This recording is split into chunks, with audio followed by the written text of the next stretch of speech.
Hello, ladies and gentlemen, boys and girls, and children of all ages. Welcome back to the F4L Headquarters Podcast. Oh, my. Easy, folks. Easy. Let's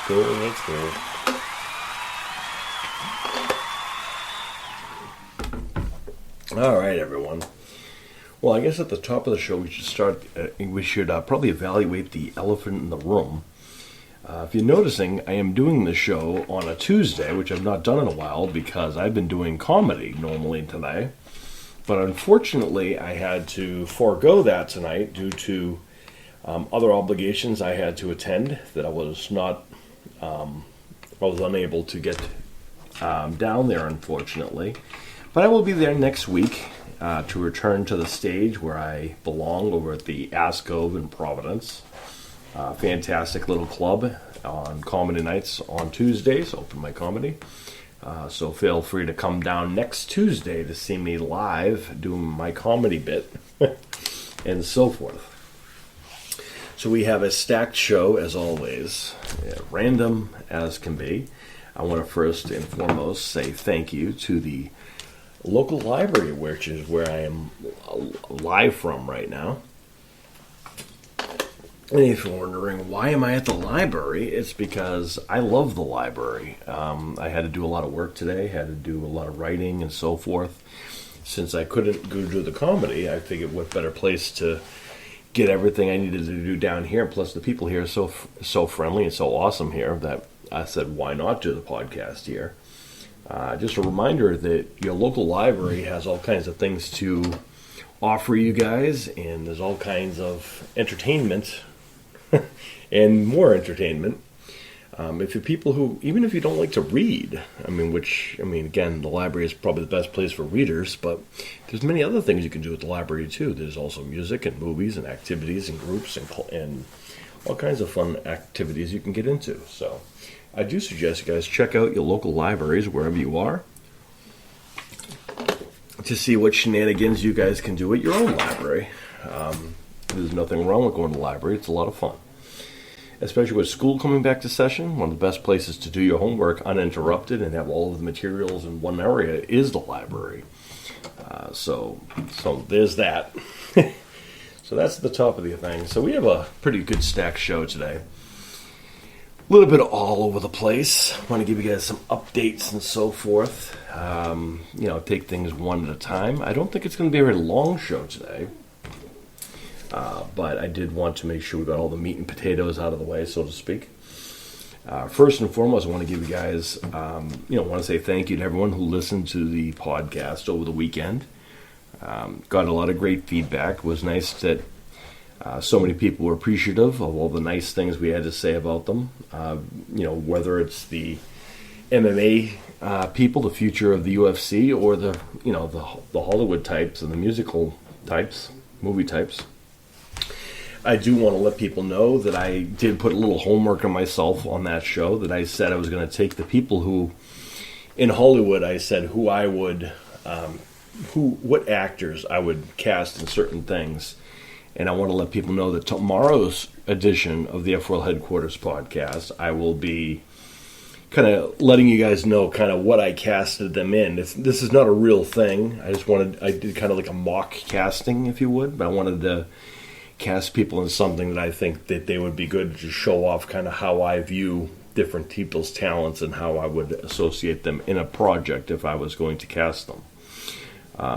Using the people who I shouted out as being kind of the tops of people I would associate with being great actors and people in general who are great in entertainment. So there's that. But that's tomorrow on the all-new F4L Headquarters Podcast. I did want to say that we have a couple big things going on right now. Since the show, we have a couple people who are ready to come. One person's returning to the show. This time will actually work. Unlike the last time, there were some technical difficulties. This time it will not be the case, as we are very happy that the Nightmare Noah Tyndall, who has a fight coming up this Sunday, We're working on figuring out what day he's coming back here to the F4L Headquarters Podcast to reintroduce himself to the world. And if you guys listen to my top, future UFC champions, you'll know that no other than actually 3 of these names I'm going to mention today are people who I did talk about on that show. And 3 people who are going to be coming on the show to tell you themselves why they are future UFC champions. So Noah the Nightmare Tyndall has a fight coming up on Sunday. We wish him all the best, but he'll be coming on the show to talk about that fight and all of his upcoming fights and officially, get welcomed here to the F4L Headquarters Podcast and talk to his millions of fans around the world. Whether he knows them or not, that he's about to. So we look forward to having Noah on the show. That's coming this week. Also coming up on the 27th of September, we're going to have a first-timer coming to the show, and that's Action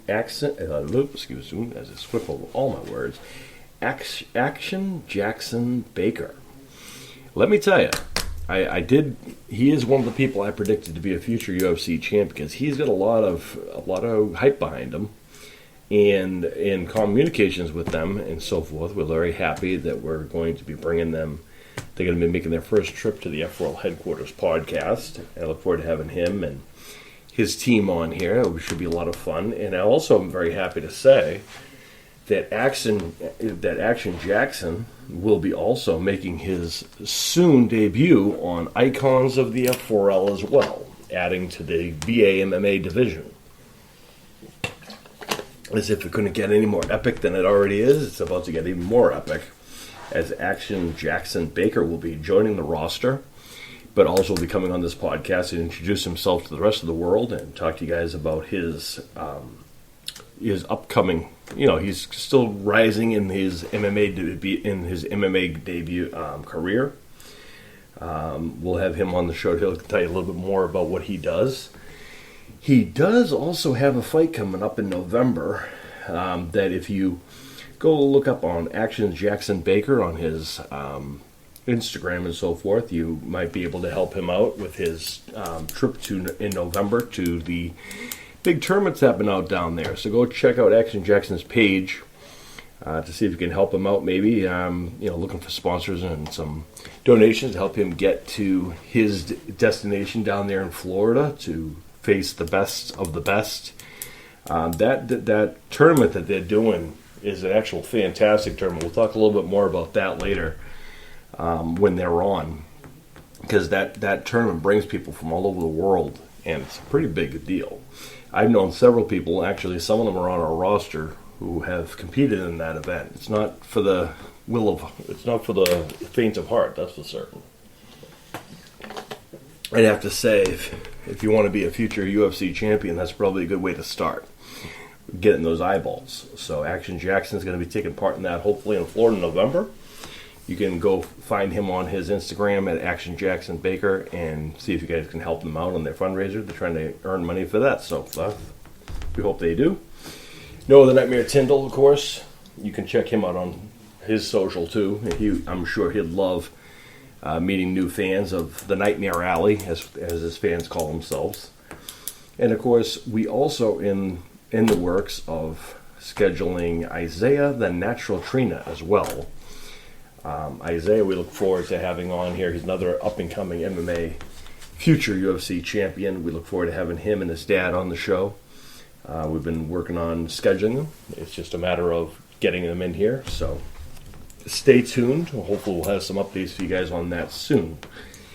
I am also happy to say that we have confirmation that we are going to have another musical guest returning to the show, as McNeasy, local musician, rapper extraordinaire, is going to be coming here to the podcast for the first time. We're working on scheduling and so forth. McNeasy was a big deal up in our neck of the woods, and he's actually kind of a local celebrity, but also one of the most talented up-and-coming hip-hop rapper guys in the area.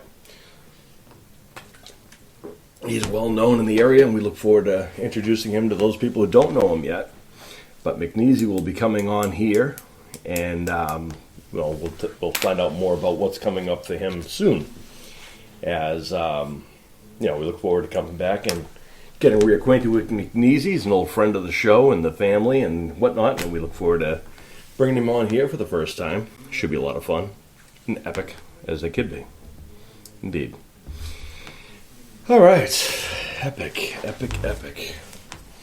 So, shout-outs are done. That's the important pieces, I guess. All right, so let's talk a little bit about, let's see, so many things to talk about. First and foremost, over the weekend, my wife and I were very lucky enough to go take part in our friend's wedding on Sunday. Rena and Mike got married, yes, and we wish them all the very best in their endeavors and so forth. Marriage is a big deal, and it's a big part of a big step in a relationship. And one of the things I say to people who are either looking to get married or thinking about getting married in general is, just don't be in a rush, but also do your homework and, make sure your day is your day, not everyone else's day. Don't let too many things get in the way of you. And then when you do finally, say your I do's, just remember, at the end of the day, you're no longer alone. It's no longer his and mine, it's ours. I've been happily married going on next year. It'll be 5 years officially married. We've been together off and on for, let's see, my daughter's 22 now, so goes to show how long we've been together off and on. But I'm proud of all of them, and of course my wife has been longtime friends with her, and her kids have been like family to us as well. We're proud of all of them. And of course, everything's all about our kids and the people who we allowed in our F4L. And their F4L are her family, so that's a good thing too. So there's that. Cool stuff. So, indeed. All right. So we want to say congratulations again to Mike and Rena on their successful marriage, their successful wedding day. It was a very lovely event. Sun and, very pretty and whatnot. Well done. So, there you go. That's all that matters. It's all good. And, so that was fun. And the other thing was, yesterday, my son, actually her son Philip, and I, who are part of 3/4 of a team. We are on the family league in bowling. As you guys remember, I announced that I am part of a bowling league again for the first time in forever. I did want to talk about this for a little while. So, because I hate doing this transition thing without my accompaniments, guys, take it away.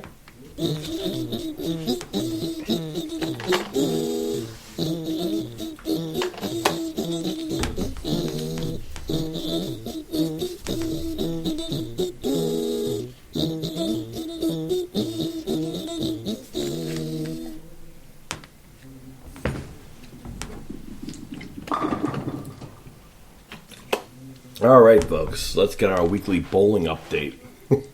So first, because we have to have some story time, a little back story here. See, I've been bowling in a league since I was off and on since I was 13.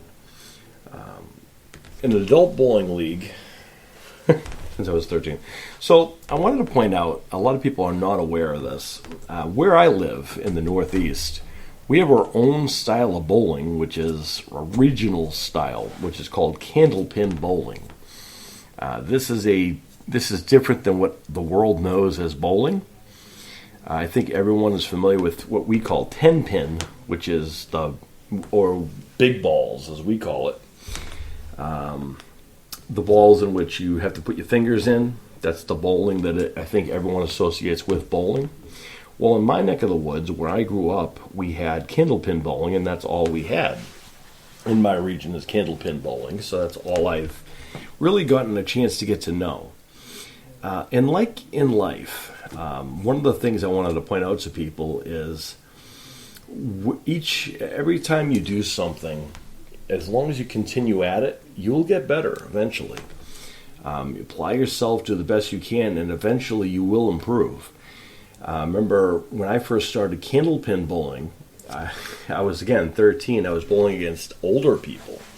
My uncle was helpful getting me into the league because you needed someone to kind of, one, show you what the rules are, and two, you needed kind of someone to wean you in.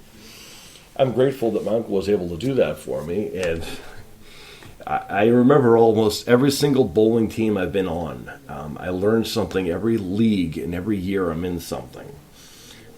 My first bowling team I was ever a part of was in a bowling alley that no longer exists. It's been closed since. Again, we're talking about candlepin bowling. What I realize also is, as I'm sitting here trying to describe the different types of bowling, I'm talking about candlepin bowling, so I want to describe this for you guys if I could. So picture a bocce ball.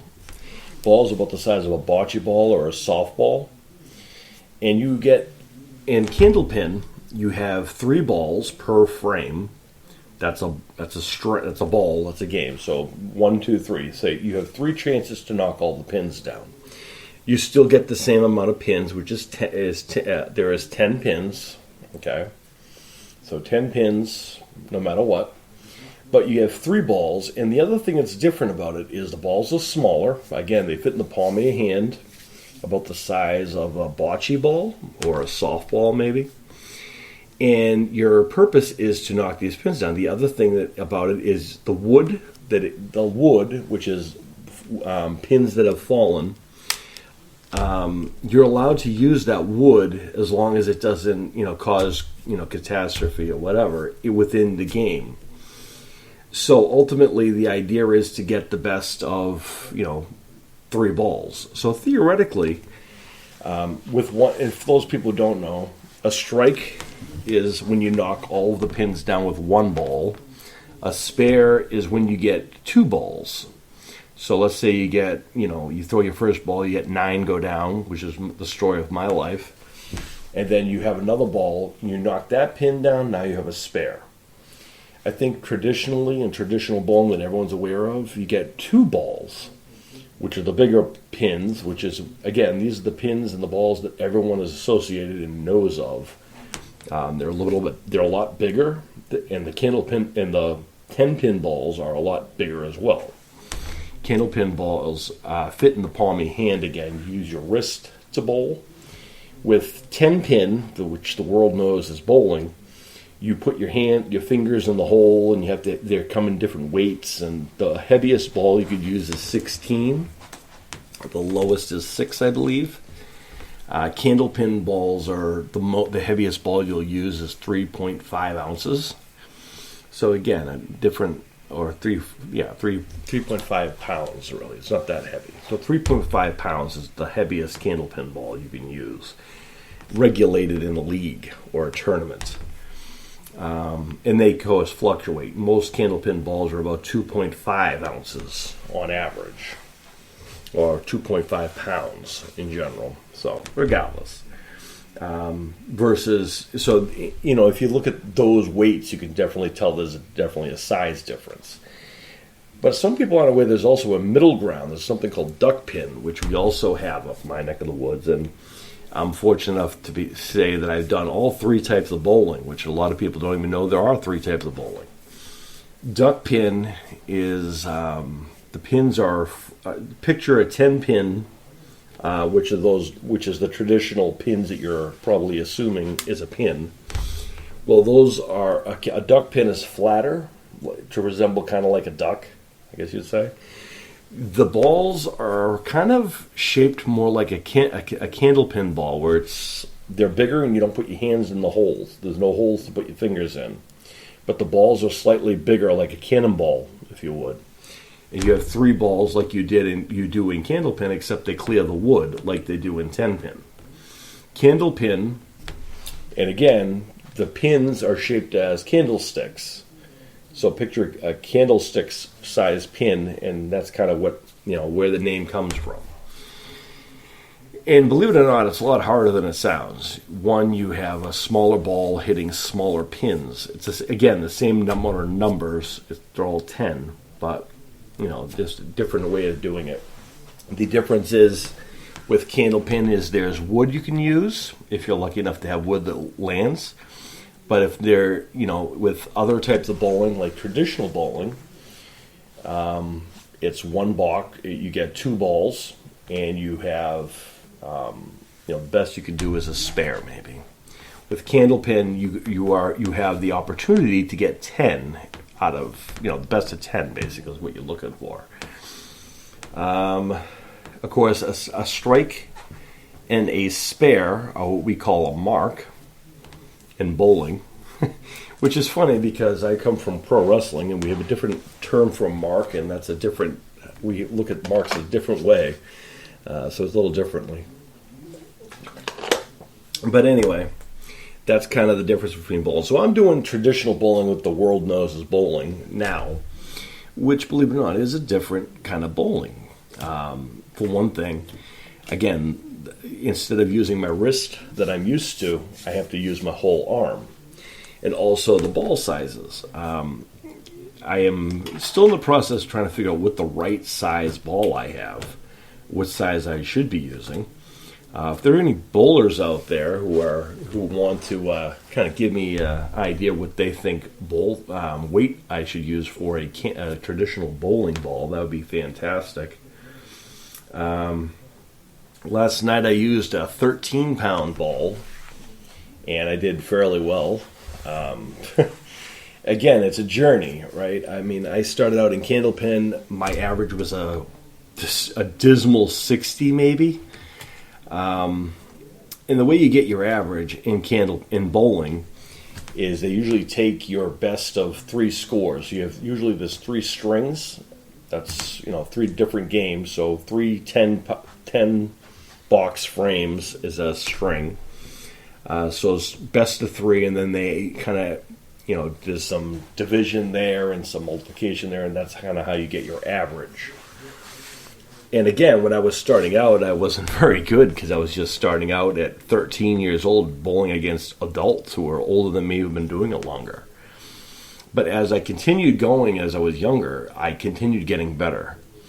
And my last candlepin league that I was in, I was 98 for an average, which is actually, believe it or not, is actually not bad for a candlepin bowler. In 10-pin, it's a little differently because 10-pin, you have bigger balls, bigger pins, so you are expected to have a higher pin fall than you are a candlepin because of the size difference. So it's a little bit of an adjustment. I'm happy to say that we were tied for 3rd place going into last night, and I believe as of last night we are now in 1st. I believe could be 2nd. It's a journey, folks. It's a journey. This is my first time doing a 10-pin league, which is what we refer to it as because that's what I know it as. You guys probably all know it as bowling. To me, it's 10-pin because that's what it is. I got to say something else, too. I've been part of a league since I was 13. I've been a lot of candlepins. And wherever you go to bowl, part of your league, they call that your house. And in all my years bowling, I have never been part of a league that has given discounts on food that is at the establishment, beverages or whatever, refreshments at the alleys. Most bowling alleys do have some type of refreshments, whether it be snacks or drinks or whatever. I've never been part of a league that gives you discounts on that just for being part of the league. Or discounts on equipment, or discounts on rentals, or discount or free bowling practice during the week for games. These are unheard of with bowling that I'm used to. So if this is a common thing in 10-pin, that's great. I've never been part of a 10-pin league, but this is new to me because any leagues I've been part of, everything is kind of, you pay your league dues. Every week you pay your whatever the league is, and then, you kind of bowl from there. Then at the end of the year, usually what they'll do is they'll have, a tournament or they'll have a banquet where you'll be awarded something. We'll get a team prize, and depending on how many strikes, spares, or whatnot, or averages. Every league's kind of different. They have their own prize pools, but And in case you're wondering, yes, I've been part of many, many, many championship teams in Candlepen. We have won. I've been blessed enough to have some great teammates. I still have to say, as corny as it sounds, my favorite team I've ever been part of, the best performance team I've been part of, is the one year that my wife and my kids joined with me. Again, my kids were younger. They were at the age I was when I started, and I thought it would be great to bring them in. I was disappointed with the adults in the league who felt it necessary to be so petty that they complained because they couldn't. See, what happens is they have to, when you're in a league, they give you what they call a handicap so you can fit in with the other kind of thing. So it's an even kind of a playing field. You still have to bowl. But they give the team that isn't so good a little bit of a couple extra pins to make it even. Because obviously if you take a bowler who bowls a 60 and that person bowls against a person who is a 90, it's not completely a fair thing, right? Because what that means is your average is the most you're going to do is 60 versus the person who's going to do 90. Well, clearly the 90 person is going to be better than the other. So what they do is they give you extra pins to kind of make it even. You still have to bowl well. And you can overcome that what they call a handicap. I've done that multiple times. But in this particular league, this was the last time we were actually in a league together as a family. The kids were just starting their journey. They followed all of the etiquette. Bowler on the right goes first. They treated everyone with respect. But the adults in the league didn't like the fact that, for whatever reason, it was the best I've bowled in any league I've been in. It was an amazing feeling. I was a strike spare. I mean, it may have been the fact that I was so proud of doing something with my wife and then they were, we're still coming together as a family. We weren't wife and kids yet, but we were about to be. But to do that and kind of pay that forward and to kind of pass that down to the next generation was important to me. And all of these adults would send me emails saying how it's not fair that I bring these people who've never bowled in the league before and we can't seem to beat them. It's not fair. Asking me to drop out because it's not fair. And we already took the first half. Most leagues, they break your seasons into halves. So you have a first half, which is usually from September to maybe the Christmas, the holidays times. And then they'll have like January to the end, which is in the springtime most of the time. Those are your two halves. Sometimes you can break them into quarters if you want to. And at this particular league, there was two halves. And unfortunately, we took the first half. There was no one who was going to touch us. We were doing really well. We were working well as a team because we were bowling out of love instead of greed. It was fun for us, and we had a lot of fun. We were there to support each other. It was a great team, and a team that was built out of love versus a team that was built for greed. And we all have high handicaps and high averages. So we're going to beat everybody. We had a different approach than everybody else, so that's probably why we were kind of unbeatable. We did lose a few games to people who didn't care so much, and they just kind of bowled. It was just a matter of, we took the first half, and the concern was if we took the second half, there wouldn't be a bowl-off. We would just win everything. And it looked like that was going to be the case for the next half as well, because no one was able to beat us the second half either. So they reached out to the owner of the thing and complained and whined and whatever. And the owner told me that my wife, my kids and I had to leave the league because too many people were complaining that they couldn't beat us, because they were complaining it wasn't fair. And I want you to take that into perspective. A bunch of adults can't beat a 13, a 12-year-old in bowling, so they're going to complain to the owner and saying we need to get rid of them because they can't beat us. That's pathetic. Well, since then, the result of that is my daughter no longer wants to be part of any kind of a league. And my wife doesn't either because of the bad taste left in her mouth. So 4 people know you cost few. If my son was, didn't, look at things like I did, if he was to quit, that would mean that generation would be lost. You lost that generation bowler because of your greed and patheticness and your bad sportsmanship. Well, that's okay. I want to say something else, too. I was part of another league recently.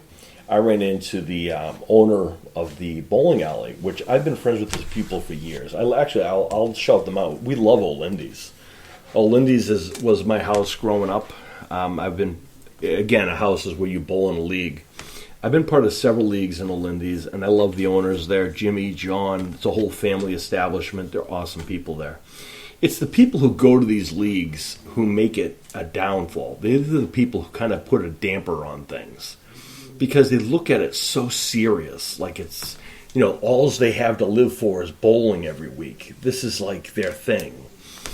And we were part of this league until the last time. And some of these people I've known since I was younger. Again, I got into bowling at a young age. When I was 13, I kind of bowled in a league since then. Different leagues in different places, but there was people who, I told stories before about people who used to bully me, or used to cut me down and used to, try to get under my skin. People who claimed to be friends of mine, who just nonstop would just humiliate and insult me. Yet they called themselves my friends, which is, by the way, that's not what our friends do. But anyway, I distanced myself away from these people. And when my son and I wanted to join a league again, we went back to Old Lindy's, and we were going to go down there on Mondays and join a candlepin league, because that's something I'm comfortable with, because I've known candlepin since forever. And I brought in a whole new team to be with me to join this, to do this thing with us. And again, the people in this league, the officers in this league, now officers are people who run the league, the person who keeps track of the finances, the person who keeps track of the written materials, like the, who is in what place kind of a thing, and then you have your president and a vice president. It's a little bit much if you really think about it, but whatever, play the game. But here's the thing, because I particularly had an issue with the treasurer at that time, or whatever office she had. I don't know if it was the treasurer or the secretary, but her husband was the other officer. I want to point out, I never had an issue with her husband. I never had an issue with a lot of the people there, except for the people who treated my son with disrespect. A few years ago, when I brought a bunch of people into this league, it was a hope that it would be a fun time. But when my son and I decided we were going to go and join a league and we'll just be with a random team, they put us with people who wanted to badmouth us to other teams, but yet we were the only ones that held our averages. And a lot of the times we were the only ones that bowled better than the people who were supposed to be better than us.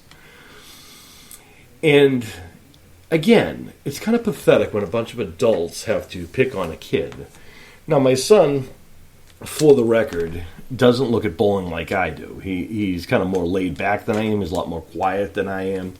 But I want to make something clear. I don't care who you are. If you disrespect my son, you're going to hear from me.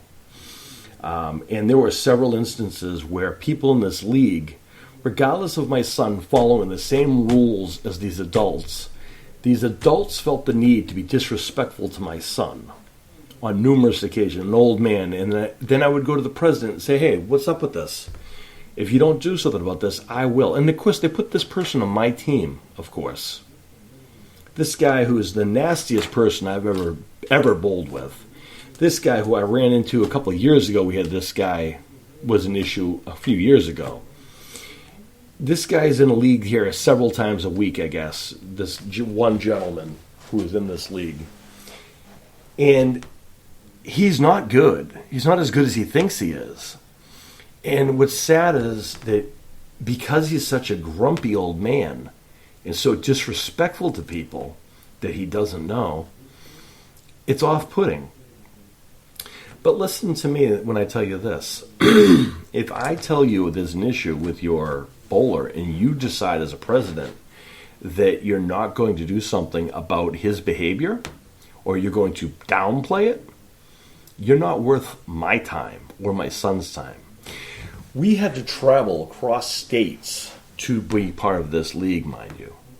I'm not going to make my son go up on a train and go, back and forth late at night just to have supposed to be something for fun and have people make him miserable at the end of the day. That's pathetic.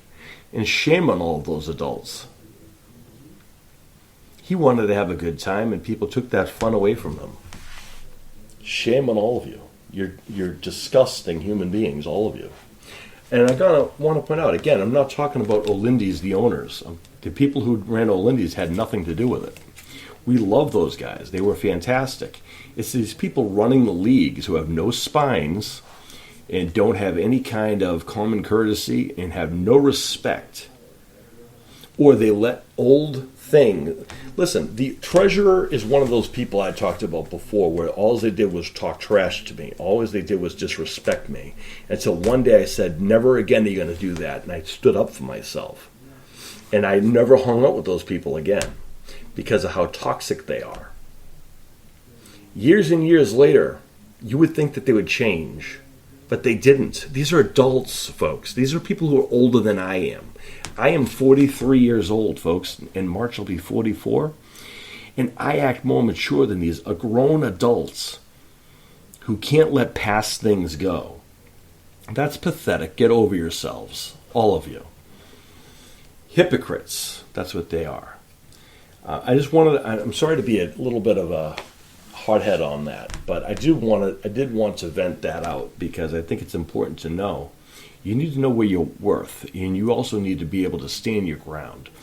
And if you're in something like a league or something like that people don't feel like, you don't feel appreciated, you don't feel respected, there are plenty of other leagues, there are plenty of other houses, there are plenty of other sports, there are other teams to get involved with. You can adapt this to any kind of a team scenario, by the way.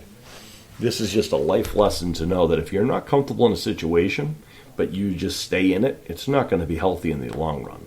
You're just going to continuing to bottle it up, and it's going to blow up into a bigger thing in the end. That's just some word of mouth and some food for thought.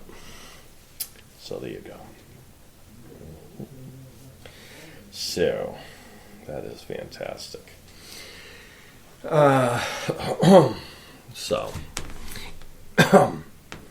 But again, it's nice to be in this new house. We bowl at Bowleroo in Cranston. Taking buses and all that stuff to get there till I get my car stuff going again. A lot of people make a big deal about, how am I going to get there and whatever. Listen, here's the deal. If you want something in life, if you want to get somewhere in life, don't find an excuse. Find a solution. It's easy to say, well, I can't get there, or what if someone can't bring me, or whatever. Listen, if you're old enough to decide you want to be part of something and you can't get yourself there, you have to evaluate how badly you want it. I take 2 buses to go to bowling every week. It's not very far away, but I'm also able to walk if I really had to, and I'm not afraid of walking either. People like to find excuses why they can't do things. Why? Why find excuses? You either want to do something or you don't. And I'm someone, if I need to be somewhere, I'm reliable. I'm usually always early. Actually, that's always. I'm always early. And then that's how it works. I'm always early. I'm usually the first person there and the last one to leave normally. But that's how that works. But folks, just remember, if you're going to do something in life, whatever it is, instead of finding all the ways why you can't do something, find a way to get it done. When I was younger, when I was 18, going to wrestling school, I was still in high school, and I would leave high school and jump a train to a trolley to get to wrestling school, and then I would wrestle. I'd do training for several hours. To go back to walk to the train to trolley, to take the train, to go back home. Then I'd walk home because I wanted to become a pro wrestler, because that's what I wanted to do. I know you guys heard the old story. When I was a kid, I walked 15 miles to school every day. I did walk to school, but that wasn't that long of a walk. But the idea of it is, the more you think about how far is this going to be, how long is it going to take me, or you find all of the excuses why you can't do something, the less likely you're going to be willing to do it. Instead of making the excuses on why you can't do something, find ways on how you can do it. Me, I had to travel all over the place and take buses and trains to get to wrestling school. And then when I had wrestling shows, since I didn't have enough money for a car or whatever, I would ride with other guys. And I would pay some gas money for the trip, and that's how you rode with people. They called them road trips. And that's what you did. You rode to the different shows with other guys who you rode with. Your wrestling training, your guys or whatever, and that's how it worked. It is what it is. You find ways to get there, folks. A good example, I am going to be going to Monster Mania again coming up in a couple of weeks, and I'm going to be doing a show kind of focusing on that coming up probably next month, beginning of next month, because that's when the next Monster Mania is. And, in order to get there, I have to take a train. You know what, though? It's a nice ride. It doesn't bother me. I pretty much know how to get there now. I know what time to leave, what time to get there, and whatnot. Last time I went, I found out I could take another train to get to right near another place. So, again, folks, if you want something in life, you'll find a way. I do have my license. I can drive. Eventually, I'm going to have a car again. Driving again is again something I do out of Zen. It's a very Zen thing for me. I know a lot of people stress out driving. I don't. I'm not someone who freaks out behind a wheel. I'm not someone who gets anxious in traffic. I'm someone who looks forward to a red light. I know people right now who are listening to this like, how can you like a red light? Listen, when you're driving and dealing with all the people on the road, a red light is welcome to me, because that means you can take a break to look at what's going on around you. So that's why I like red lights. But in general, driving is a huge responsibility in general. Not everyone has the funds or the finances to do those things. And you got to find other ways to get around. You can't always say, well, mom and dad will give me a ride, because what happens if mom and dad's car is not working? Then what are you going to do? Not show up? You find ways. You make friends with someone else. You make arrangements with another buddy. You walk if you have to. You run, you jog, whatever. When I was doing martial arts when I was younger, I used to have to go to the trainings by myself because no one was bringing me there. Again, my family didn't like the fact that I did martial arts, so they weren't going to bring me there outside of my grandmother paying for me to do it. And then, I think my grandmother came one time to one of my tournaments when I was 5. She came, and she used to tell the story that she told my aunt, I guess, that that boy is going to be a force to reckon with someday. She was right, I guess. As I went on to do that, and when I was 9, my grandmother had met with my sensei to make sure that I would continue my training until even after she was gone, because she knew no one else would do it. So I'm grateful for her for doing that. I'm also grateful for my sensei who allowed to made such an arrangement. I think it's important to realize that when it comes to your training, when it comes to these people that come into your lives, your coaches, your senseis, or whatever, it's a good idea to remember those people, because they're the ones who give you your foundations and your meat and potatoes of where you're going to go in life. I know I'm always grateful for the people who have come into mind. My sensei, I'm grateful to him. I'm grateful for my grandmother for, paying the money for me to do those things. But I'm also grateful, that I was able to have a sensei who believed in me and had a place that I was a somebody. On a mat, in an arena, in a ring, I'm a somebody. At home, I was nobody. In school, I'm just another kid in the crowd. But you put me on a mat, you put me in a ring, it was game, set, match. I had the respect of the audience, I had the respect of the coach, I had the respect of the other kids who were competing against. And that means more to me than a lot of other things. And a lot of people have asked me, well, where's all your trophies and ribbons and whatever? I got a lot of those, but unfortunately when you have your mother's boyfriend is a raging alcoholic and burns the room down that have all your trophies, you can't do much about that. But here's the thing. Trophies, ribbons, yeah, they're cool. But they're just material. But the respect and the legacy you carve out for yourself, that's something you can't put on a wall. That's something you earn. When you have the respect of the people that stand across from you, and you have the respect of the people who come to watch you, that is an ultimate feeling that you want to have. Ribbons and trophies and all that stuff, belts, hey, that's cool if you get those things. But guess what? They're only material. It's what they represent. It's the work that you put in. It's the ability that you rose to the challenge, and you were able to take everyone to the T and win. That's what that title, that belt, that medal means. It's a symbol of your hard work and dedication. In a simple fire, all that's gone. But what isn't gone is the respect, the stories, the lineage, the respect, and all of the things that go along with that, the feeling you have, the knowledge you have, the respect you get. Those things are not material. Those are things that you earn that actually have more meaning than a trophy or a belt or a title or whatnot.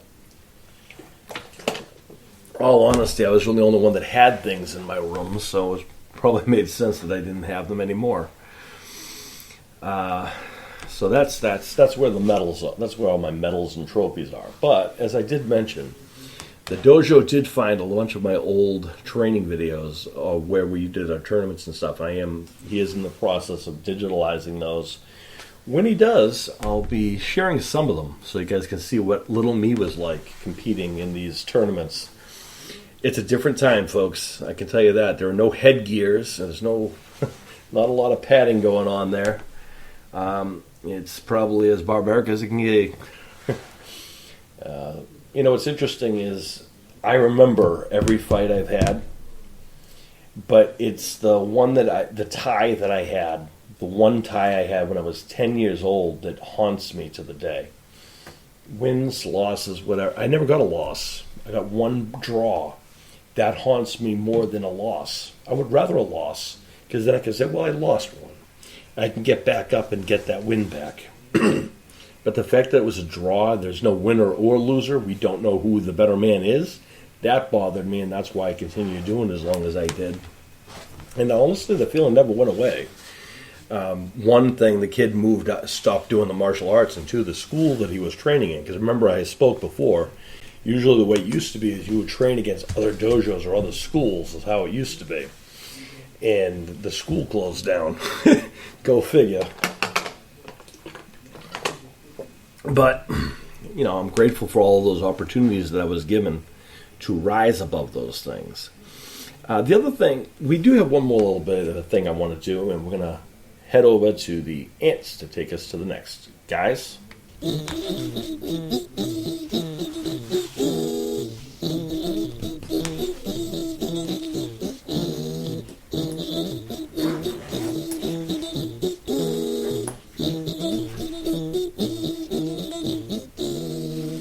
Hello again, everybody. Welcome back to the headquarters. All right, so this is our final little segment here. Again, it's a short show today, but that's okay. What I wanted to talk about is I got an email asking about what the F4L is. What is the F4L? What is this about? How did it start? What is going on here? What is this F4L headquarters? What is the F4L lifestyle? What is this? Well, I'm very happy to say, because of the time constraints, I'm not going to go into it now, but tomorrow's show, I'm going to give you guys the history of the F4L that we started, how it began, why it began, what it means to be F4L. We'll talk about the history of the F4L. You got to remember, folks, whenever you are met with a tragedy or met with some of the hardest parts of your life, it's easy to get sucked into the negative. It's easy to say, oh, the things aren't going to get better. That's it. I'm done. Nothing's going to come from this.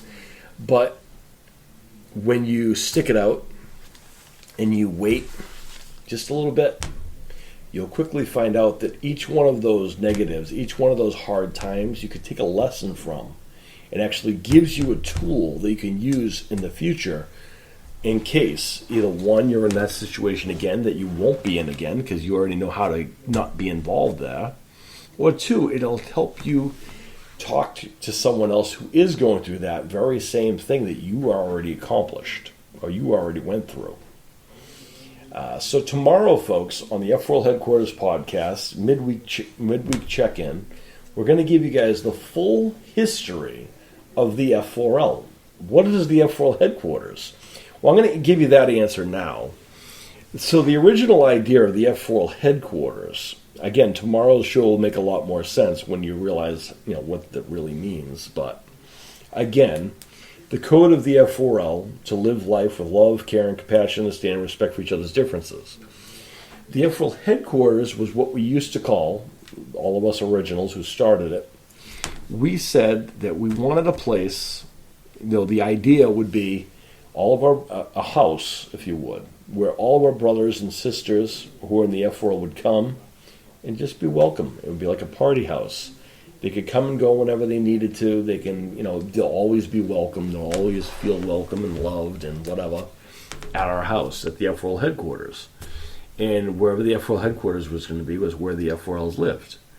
And that was the idea of the F4L Headquarters, is where all of the F4Ls all over the place would have one place that they could call their own. They could always feel like themselves. They're not going to be judged. They're not going to be ridiculed. They're not going to have any of the negativity outside of the walls of the F4L Headquarters.